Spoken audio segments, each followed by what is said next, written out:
Pasar Minggu dahulu mengawali kisahnya sebagai jantung hortikultura. Sejak era kolonial, buah-buahan dari sini mengalir ke pasar-pasar besar Batavia. Cerita Pasar Minggu tak lepas dari masyarakat Betawi pinggiran, komunitas agraris religius yang hidup di wilayah penyangga Batavia.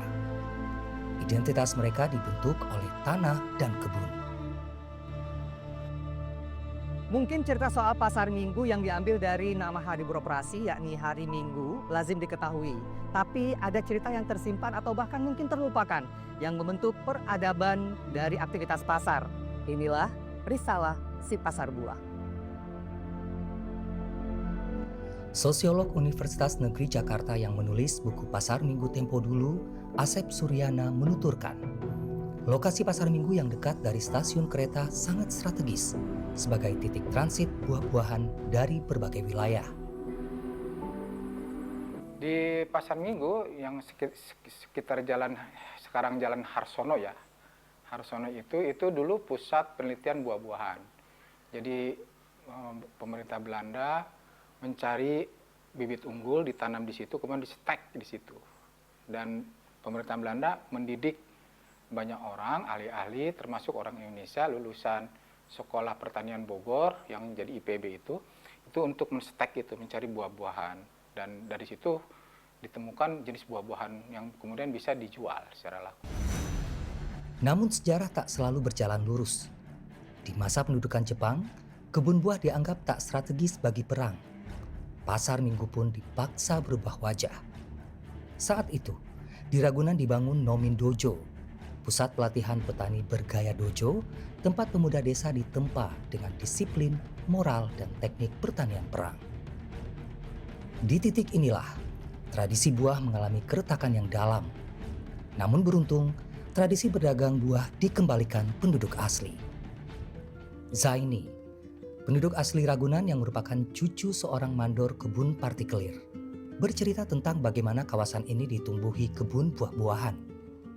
Orang yang pertama ya, terutama di sekitar Ragunan ini ya, maksudnya generasi tuanya mungkin ya. Dan beliau itu berprofesi sebagai mandor ya. Mungkin kalau kita disebutnya penjaga kali ya, perkebunan milik Belanda. Yang dalam bahasa Belandanya disebut landbouw. Ya, dan memang di zaman itu selain milik pemerintah, juga ada yang partikelir ya. Maksudnya yang di luar pemerintah itu. Nah, itu penggambaran tentang Jabir ya. Jadi mungkin karena beliau sebagai orang yang awal-awal berada di sekitar Ragunan, makanya nama jalannya Jalan Jabir seperti itu. Bagi keluarga Betawi pinggiran, pasar adalah perjalanan. Budaya itu dikenal sebagai pulang pasar.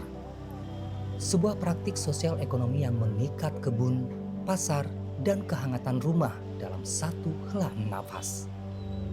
Berjalan berjam-jam dengan pikulan buah, lalu kembali membawa bekal untuk keluarga. Jadi orang tua dulu tuh dia punya keranjang, pikulan itu tuh pasti isinya ada. Pulang itu udah bawa bekal buat orang yang di rumah, termasuk ya ikan, lauk pauk lah semua ya, cabai bawang juga dibeli. Termasuk telur asin, ada kalau yang seneng telur asin beli ikan asin. Itu buat nganter istrinya yang di rumah gitu, maksudnya biar istrinya bisa masak langsung gitu. Uci, begitu pria paruh baya ini disapa.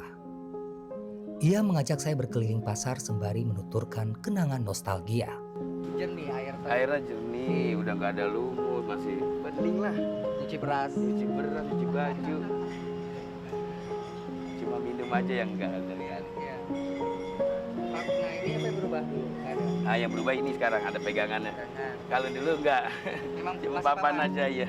Yang katanya jualan juga di papan. Enggak, itu yang di sini yang ketutup. Sana tuh, sampai bawah. Itu dulu buat dagang pakaian kanan kiri. Ruang berkumpul para pedagang buah itu kini telah berubah wajah. Dahulu, tak jarang mereka datang dengan berbagai pikulan dan saling bertukar buah untuk dibawa pulang. Ini tempat transitnya buah-buahan yang berdagang di Pasar Minggu dari daerah Bogor, Bojong, Citayam, Cilebut dan sampai ke sini ya. Semuanya tumpahnya di sini. Kosong dulu atau apa? Dulu ya ada pabrik es di sini. Ada pabrik es, depannya ya ada lahan kosong ya buat para pedagang ngumpul di sini. Dari daerah mana aja ke sini. Dari stasiun ya berarti bawa. Bawa mikul ke sini. Stasiunnya kan dulu di sini nih deket. Selain pedagang, kisah pasar minggu juga dibentuk dari mereka yang menjaga keberlangsungan pasar. Adi Mulyadi yang dulu berjualan kantong plastik semasa kecil, kini bekerja di PD Pasar Jaya secara turun-temurun melanjutkan estafet sang ayah.